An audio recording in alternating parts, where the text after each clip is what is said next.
about skills. We hear about them all the time, whether it's the 21st century skills movement. Hello, newsflash, we're so well into the 21st century.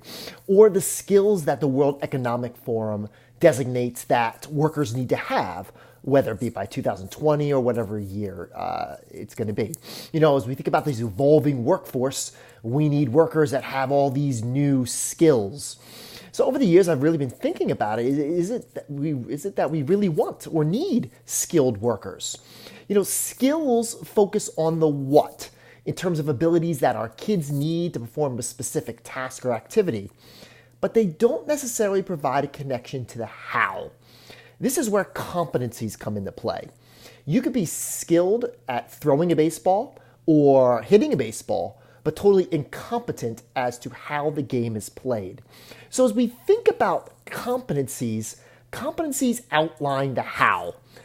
They contain goals and objectives that will be accomplished. They are much more detailed and much more nuanced and define the requirements for success in a broader and more inclusive terms than skills do. It's not that skills are not important. Skills are one part of becoming, helping our kids become competent learners. So when we think about succeeding in the new world of work, what do our kids need to be able to do?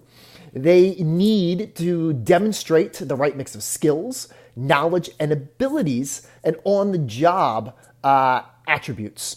So when we think about a skill as a practical or cognitive demonstration of what a student can do, competencies are a proven use of skills, knowledge, abilities that illustrate mastery of learning by solving problems. So as we think about really drilling this down a little bit more, skills versus competencies. Skills are one component of helping our kids become competent learners. With competencies, they incorporate a skill, but they're much more. They're this dynamic combination of abilities, attributes, and behaviors, as well as knowledge that is fundamental to use this skill aligned to a learning outcome. And that's the key, is how are kids using these skills that they're going to actually apply? Are we taking into account mindset, behavior, aptitude, motivation? I mean, all of these are so important. When we want our kids to think at the highest levels of knowledge taxonomy and apply that knowledge, you know, they need much more than skills. And if we want kids to think and apply, you know, and really become these competent learners, it's how we engage them in authentic problem solving that combines what our kids need to know, but more importantly, what are they able to do, and how to determine how well they are able to do it. So, you know, as we think about it again, it's not that communication, collaboration, creativity, global awareness as skills aren't important, but how are we helping our kids become competent in those areas?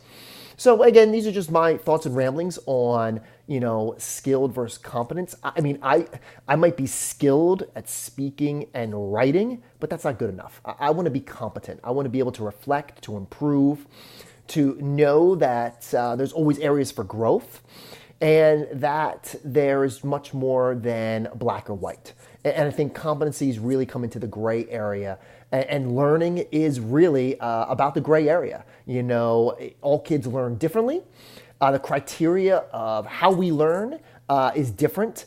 Also taking into aspects of when we learn, what we learn, why we learn. So I guess as we think about whether we see as teachers in our classrooms or as leaders, how are we developing our kids to become more competent? How are we looking at the convergence of not just the standard and not just the skill, but how those standards and skills are applied across a wide array of indicators? So that's just my thoughts and ramblings. Would love to hear on social media what you think. You might agree, disagree, but you know, should we be moving more towards developing competencies in our kids? Thanks for listening, everybody.